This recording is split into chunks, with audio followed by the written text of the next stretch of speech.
Kembali lagi bersama saya di podcast Reaksi, Radio Edukasi dan Komunikasi.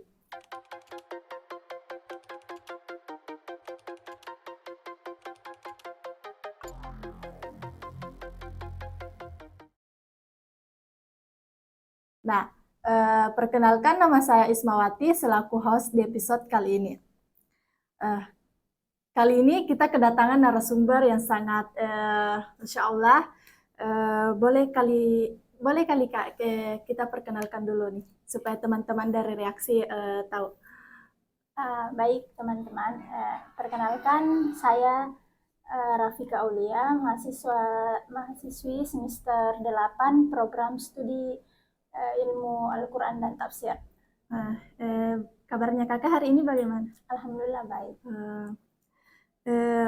Bagaimana sih Kak perjalanan dari kakak ke kampus? Tadi juga sempat pikir-pikir dulu karena kan dari pagi hujan sampai jam-jam 9. Yeah. Tapi alhamdulillah pas selesai siap-siap, alhamdulillah hujan sudah ada juga. Masya Allah. Jadi alhamdulillah lancar. Masya Allah, demi podcast ya Kak, diluangkan waktunya nih. Selain kuliah, kesibukan kakak yang lain apa sih? Mengaji juga di TKTPA. Masya Allah. Kak, saya dengar-dengar nih dari informasi yang saya dapat, kakak ini juara 2 lomba tafsir bahasa Inggris ya? Iya betul, alhamdulillah. Masya Allah. Boleh nih Kak saya bertanya, apa sih yang menjadi motivasi atau dorongan kakak belajar tafsir bahasa Inggris? Yang pertama, secara pribadi memang sejak dari pondok memang selalu didorong sama teman-teman, selalu didukung. Seperti waktu pengurus itu saya juga dipilih sebagai bagian bahasa dari teman-teman pengurus. Terus juga dorongan dari ketua prodi ilmu Al-Quran dan Tafsir itu juga sangat mendukung. Terus alasan selanjutnya sih karena bahasa Inggris kan itu bahasa internasional. Kalau kata orang-orang, kalau kita sudah bisa bahasa Inggris itu nggak akan hilang. Maksudnya kemanapun pasti di negara-negara manapun itu yang umum dipakai itu kan bahasa Inggris. Masya Allah. Jadi ini kakak prodi ilmu Al-Quran dan Tafsir ya? Iya. Masya Allah. Terus mengkaji lebih dalam lagi tentang Khususnya tafsir bahasa Inggris. Masya Allah. Jadi menguasai 2 bahasa. Bisa kan? Insya Allah. Nah, kemudian Kak, strategi apa sih yang menjadi dorongan kakak dalam memahami tafsir bahasa Inggris? Strategi dalam memahami bahasa itu? Iya. Pertama kan ini sudah bahasa Inggris ini, bahasa Arab dan bahasa Inggris dulunya sejak di pondok ini kan adalah bahasa yang wajib. Jadi sejak SMP, sejak SMA itu di pondok itu dulu memang bahasa sehari-harinya itu bahasa yang wajib ini yang 2, bahasa Inggris dan bahasa Arab. Jadi tidak boleh sama sekali memakai bahasa Indonesia walaupun satu kata begitu. Selanjutnya kalau soal tafsirnya ini kan saya biasa pakai tafsir bahasa Indonesia terus sama aplikasi dan PDF yang tafsir berbahasa Inggris juga supaya bisa diseimbangkan. Jadi ini kakak menang lomba tafsir bahasa Inggris di Songing ya Kak kalau tidak salah? Iya, mewakili Songing di Kecamatan Senja Selatan. Kalau boleh tahu dapat informasi itu dari mana sih Kak? Ini dipanggil sama teman juga, yang lain yang ikut lomba-lomba lain juga. Masya Allah. Begini Kak, emang sih sebelumnya kakak pernah ikut lomba tafsir bahasa Inggris sih, dan pastilah ada tantangan dalam mengikuti lomba tersebut. Mengingat kakak dari program studi ilmu Al-Quran dan Tafsir.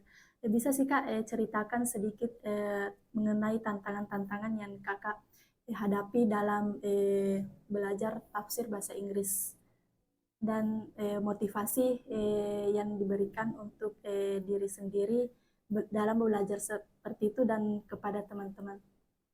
Yang pertama, tantangan pertama karena lomba tafsir ini bukan cuma sekedar tafsir saja, jadi dia ada hafalannya juga.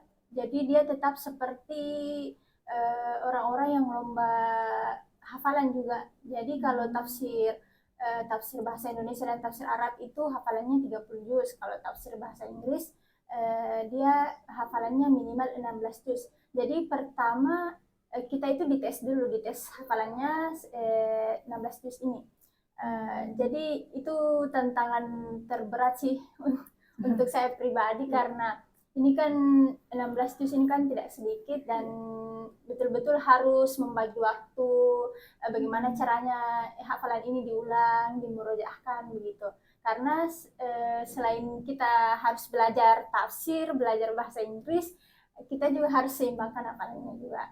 Terus selanjutnya kalau bahasa Inggris kan tantangan yang lumayan berat juga itu untuk saya pribadi adalah ini cara pengucapannya, pronunciation-nya kan bahasa Inggris begini ya, beda tulisan, beda baca ya. Jadi itu juga yang sering sekali saya pelajari secara mendalam sebelum belajar bahasa Inggris. Sebelum saya baca, saya pelajari dulu pronunciation-nya. Jadi sebelumnya ini kakak pernah yang mengikuti lomba tafsir bahasa Inggris? Iya, sudah kemarin 2 tahun yang lalu, alhamdulillah juara 3 di tingkat kabupaten tafsir bahasa Inggris. Waktu itu mewakili kecamatan Pulau Sembilan. Jadi sebelumnya sudah pernah ya, Dik? Ya, sudah pernah. Bisa tidak Kak berikan sedikit tips-tips mengatur waktu bagi diri kakak, mengingat kakak ini sedang KKN-nya Kak, terus mengikuti lomba, terus di samping itu ada lagi jadwal kuliah dan organisasi dan sebagainya. Bisa Kak tips-tipsnya dan sekaligus motivasi kepada teman-teman di sharing-sharing. Ya. Bagi waktu sebenarnya saya juga agak sedikit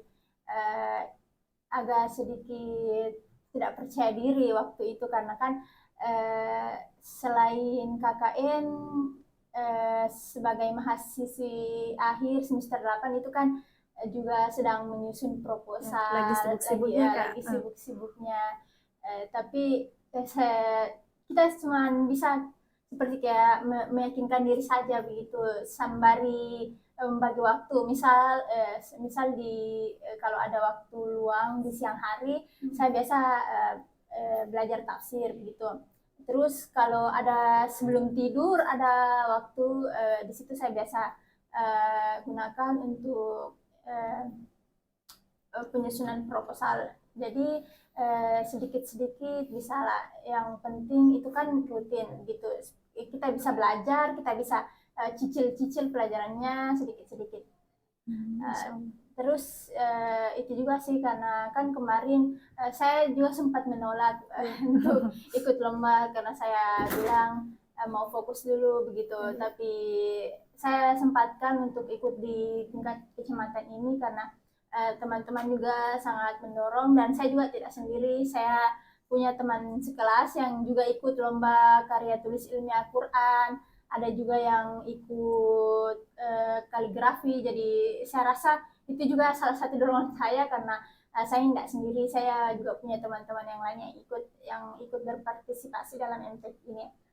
Terus untuk tadi kan dibilang motivasi ya.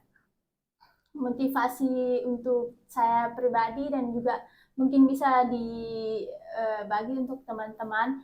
Yang pertama, kadang kita itu selalu berpikir saya nggak bisa gitu, nggak bisa, takut nanti lawannya jago-jago semua gitu, lawannya senior-senior semua. Itu mungkin pikiran pertama bagi seorang peserta kalau mau ikut lomba-lomba seperti event-event seperti contohnya MTQ ini.